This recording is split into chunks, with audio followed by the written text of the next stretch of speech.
हे 15 वर्षात त्यांनी आणलेल्या निधीचाही लेखाजोखा मांडला असता तर बरं झालं असतं. आणि या पद्धतीनं माननीय मुख्यमंत्री महोदयांकडून आणलेल्या निधीच्या संदर्भामध्ये जर ते स्वतःची पाठ थोपटून घेत असतील तर एक वयस्कर नेतृत्व म्हणून पहिल्याच टर्म मध्ये 19,500 कोटी रुपयांचा नॅशनल हायवेचा निधी आणला, त्याविषयी त्यांनी कौतुक करणं अपेक्षित आहे. त्यामुळे अशा पद्धतीनं केवळ टीका करून आपली रेषा मोठी दाखवण्याच्या नादात दुसऱ्याची रेषा खोडण्याचा हा जो प्रयत्न आहे, मला वाटतं दिलखुलासपणे कौतुकही करायला हवं. 19,500 कोटी रुपयांचा निधी विरोधी पक्षाचा खासदार असताना एक व्यक्ती आणतोय. 15 वर्ष लोकप्रतिनिधित्व करत असताना 15 वर्षामध्ये शिरूर लोकसभा मतदारसंघामध्ये आलेला एक मोठा प्रकल्प त्यांनी दाखवून द्यावा आणि समोर चर्चेला बसावं.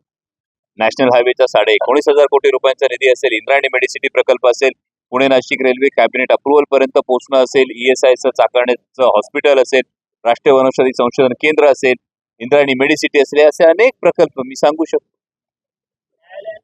की त्यांनी फक्त एकाच प्रश्नाचं उत्तर द्यावं. एवढं सगळं त्यांनी केलं तर 2019 पर्यंत आपल्याला विश्वासानं निवडून दिलं गेलं होतं शिरूर लोकसभा मतदारसंघातल्या जनतेनं. तोपर्यंत का बैलगाडा शर्यत सुरू झाली? त्यामुळे अशा पद्धतीनं उगाच श्रेयवाद करत बसणं, अखिल भारतीय बैलगाडा संघटना असेल, बैलगाडा मालक असतील, बैलगाडा शौकीन असतील, या प्रत्येकाचा प्रचंड मोठा लढा आहे. त्यामुळे माझी अशी प्रवृत्ती नाही की जे केलं ते मी केलं असं मी कधीच म्हणत नाही.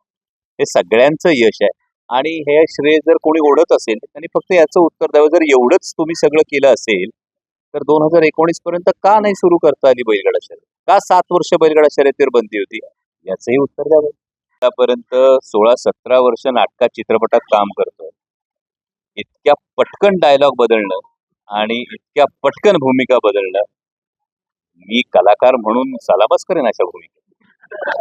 पुण्याच्या पूर्व भागातील 1938 पासून ग्राहकांना गुणवत्ता व सेवेची हमी असलेले अग्रवाल स्वीट्स म्हणजे नुसती परंपरा नाही तर चोखंदळ खवयांसाठी मेजवानी आहे. स्वर्गीय मुन्नालाल अग्रवाल यांच्या प्रदीर्घ वारसा सांभाळत अग्रवाल कुटुंबियांनी स्वीट्समध्ये ग्राहकांची गरज ओळखून अस्सल तुपातील पदार्थ आणि तत्पर सेवेचा वारसा जपत फूड क्षेत्रात नावलौकिक मिळवला आहे. हडपसर, गाडीतळ व आकाशवाणी रविदर्शन येथील अग्रवाल स्वीट्सच्या शाखेला नक्की भेट द्या.